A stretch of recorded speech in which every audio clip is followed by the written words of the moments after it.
Arsenal 5, Leeds United 0. What a fucking performance that was. Shit, I wasn't ready for it. I was not ready for that whatsoever. But what a performance all around. Especially after the first goal, we had absolutely dominated them. And look, yes, the first goal comes from another set piece, and I will not complain about that whatsoever. But that's more of a credit to how good we are at set pieces. But then after that, the game just completely fell apart, and it was all Arsenal. 5-0 is a very deserved result. And on top of that, it puts us top of the league. We're now 1 goal ahead of Tottenham. Currently, I think there's only 2 teams that have 6 points, subject to change. And that's going to be Arsenal and Tottenham. But putting us top of the league, that's a good mentality boost, that. Now, I'll say with Leeds, first of all, credit to their fans. Their fans were loud. Genuinely. Even 4-0, 5-0 down, they're still loud. But there's a lot to unpack in this game, and we have to talk about the massive amounts of good that we saw, but also there's a bit of negative to talk about here as well. So let's get started. First of all, first positive that I want to take from today, 3 points. Never complain about 3 points. Second thing is Eberechi Eze and him being announced at the stadium, and he looks so happy. He looks so happy to be there. Playing for his childhood club. It was his dream to play for us. And coming out of that, it's not even a tunnel anymore, but coming out to the stadium to see the massive support that he's getting from the fans already, I think if I was Eze, I would have cried. It looked like he actually wanted to cry, but that's going to be brilliant for us moving forward. Having a player like that who wants to play for Arsenal, it's his dream to play for Arsenal, and watching how supported he was just so beautiful.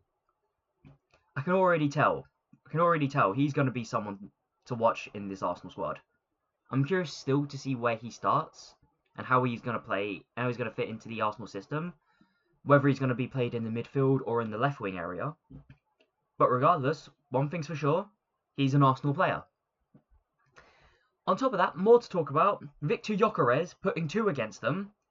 There goes your 007 jokes out the window. And I mean, what else to talk about, like, in the positives? Oh yeah, of course, being top of the league as well. Again, subject to change, but as things stand, it's a good morale booster. Now, to talk about some negatives, however, there are 2 big negatives that I do want to talk about here. And the first one is, of course, Odegaard and his injury. He got discomfort in his shoulder.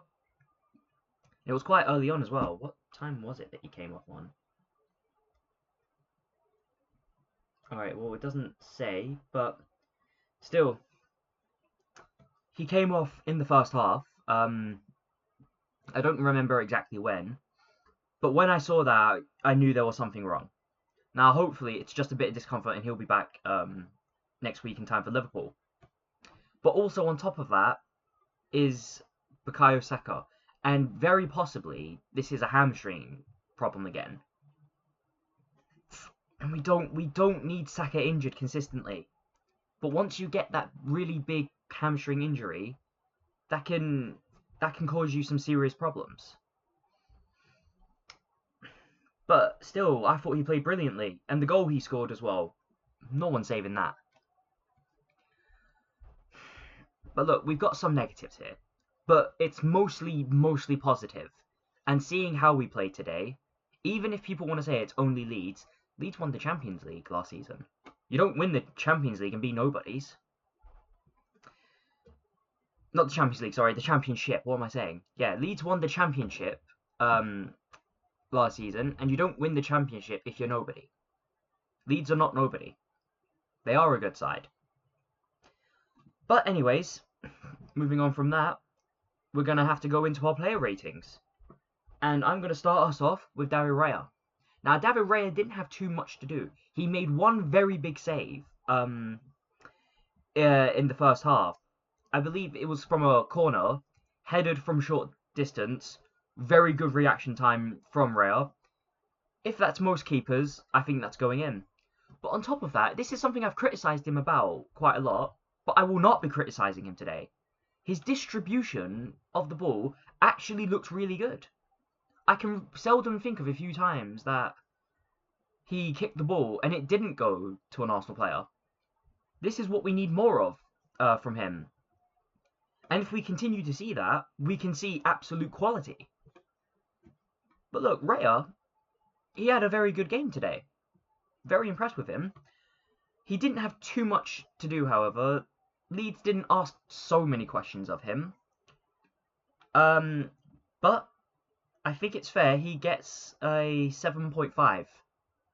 Could have been more if he had a bit more to ask, a few more questions asked by Leeds, but regardless, he did what he had to do, and I am not complaining.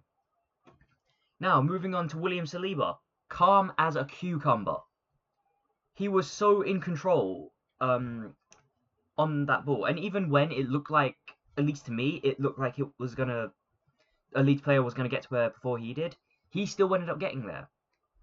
And I can't remember if it was him or Gabriel who did that tackle, who did that sliding tackle that prevented a counter-attack. But I'm going to assume, I think it was Gabriel actually, but regardless, William Saliba, 8. Gabriel, as I said before, I think he was the one who did that big tackle. He also looked very, very dominant winning the ball. And especially when it came down to aerial duels as well. We looked absolutely amazing. And I'm going to give Gabriel an 8 as well. Now, Ricardo Calafiori, he had a few attempts on goal. He had a few attempts at scoring a goal, sorry, but he didn't quite get that shot on target. At least I don't think he did. But there's nothing to really complain about with Calafiori. He did his job. He looked calm and composed. Didn't let the ball away too much, if at all. I'll give him a 7. Jurrien Timber, of course, we have to talk about him. And I'm going to have to think about this one, because I still haven't decided who my man of the match is. I could give it to Timber. I could give it to Zubimendi. I could give it to Saka. I could give it to Victor Gyökeres.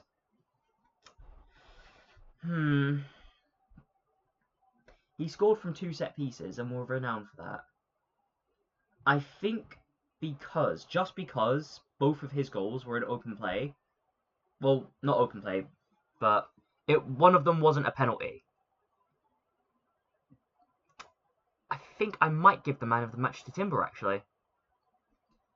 Yeah, I'll give the man of the match to Timber. But anyways, Timber, he was so solid defensively. Of course, he got that early header goal, which put us 1-0 up, and that completely changed the trajectory of the game. Leeds were opening up. They couldn't defend as much as they wanted to, and we found 2, we found 3, we found 4, we found 5. Not much to really say about that. I'm going to give Jurrien Timber a 9, and he is my man of the match. Now, when we go into the midfield here, I'm going to say that because Odegaard didn't get a lot of time, I'm going to be rating Ethan Nwaneri instead. But anyway, Zubimendi, absolute star performance. His recovery was so good. Even when he wasn't the one losing the ball, he still recovered like an absolute pro. Genuinely, I didn't really feel threatened whenever he was near the ball. Is there anything else to really say about that? That recovery completely changed how the midfield worked. We had control because we had control of the midfield. And we controlled the midfield because we could recover whatever we lost. Zubimendi, he is getting an 8. Actually, no, I changed my mind. He's getting an 8.5. Declan Rice. Now, Declan Rice, very strong performance today. I don't think he was as standout as Zubimendi for me, but he still had a brilliant, brilliant game. Take nothing away from him. Declan Rice, I'm going to give him an 8. And of course, Ethan Wanyeri. As I said, I'm not going to rate Odegaard because I don't think he played enough time. But Ethan Wanyeri, when he was on the ball, you could see how much he was pushing forward. It was attack, attack, attack, attack. The midfield couldn't get a hold of him. Now, if he played a little bit more time, if he started, I might give him a higher rating. But because of just how much he impacted, I will give him an 8. Now, onto Bukayo Saka. Bukayo Saka, what a performance from Bukayo Saka. Of course, he got his goal, and no one is saving a shot like that. Even from an angle, that's a brilliant goal. I'm really concerned, however, about hearing about the possibility it might be a hamstring injury. That does genuinely concern me. But Saka, overall, very, very strong, very dominant performance. He looked like a threat every time he went forward. I will give him an 8. Noni Madueke, he surprised me. I did say in my preview that I would start Trossard over Noni Madueke, but Noni Madueke on that left wing, he looked absolutely phenomenal. If he plays like that consistently, not only will he have a start in that left wing, but we might not even need a left winger. Assuming, of course, Madueke plays the same. But look, he absolutely gave nightmares to that defence. They couldn't handle him. Every time he went forward, again, he looked so dangerous. It looked like he could have scored at any given moment. Very unlucky not to score. I personally wanted him to score. But no, Noni Madueke, absolute class performance. He gets an 8.5. And of course, Victor Gyökeres. Now, where do we start with him? Victor Gyökeres, you can see now that he's very attack-minded. Obviously, he's a striker. But you can see that he needs to have those runs. And he was making a lot of runs. Calling for the ball. And you can see what will happen if he gets his service. If you deliver to Victor Gyökeres, then Victor Gyökeres will deliver for you. And he did. He scored an open play goal, brilliant goal, beautiful finish. And of course, a penalty that was won by Max Dowman. And he can have credit on his own. Max Dowman, he's an absolute, he is a generational talent. I don't even know what to say about him. But Gyökeres, 2 goals, 1 penalty, 1 open play. I will not complain about any of that. And of course, the 007 jokes, they're out the window. Victor Gyökeres, I will give him an... Do I give an 8.5 or do I give him an 8? I'll be generous. I'll give him an 8.5. Mikel Arteta, just look at the substitutions that he got to make. Christian Mosquera, Leandro Trossard, Ethan Wanyeri, Miles Lewis-Skelly, Max Dowman, and even the other players that he had, Gabriel Martinelli, Yakukiwa, Mikel Mourinho. That shows the kind of depth that we have. We did not have this depth last season. But now that we've got this kind of depth, and it proved as well that depth is... Why can't I talk today? I'm talking gibberish. Depth is everything. And since we've got that depth now, we're going to at very least have a little bit of kind of security, even if a player gets injured. Which in this particular game, 2 players got injured. Hopefully not anything serious. But Mikel Arteta, in general, he took Odegaard off. He took Saka off. He had to do those. I can't complain about those. But Christian Mosquera, Miles Lewis-Skelly, Max Dowman, you could see how much they influenced the game as well. He's going to get an 8 for me. And the referee, I'm tempted to give him a 0 just because it's Jared Gillett. I don't like Jared Gillett. But look, he had some questionable moments. Nothing that really crazily impacted the game. In general, it was a very quiet day for him. I'll give him a 6. Very quiet day. Didn't really make a lot of extraordinary decisions. He looked very hesitant as well to give the penalty. Even though it was a clear-cut penalty. But, look, Very quiet for him. Nothing to really talk about. He gets a 6. But anyways, that's my player ratings. Let me know what you think down below. Like, share, and comment, and please do subscribe. It really does help out the channel. Tell me what you thought about that game. Did we deserve 5-0? Do we deserve less? Do we deserve more? Where do you stand on the left wing position? And on top of that, how do you think we're gonna line up against Liverpool? Let me know down below, and I will be seeing you guys in the match preview for Liverpool away. Goodbye for now.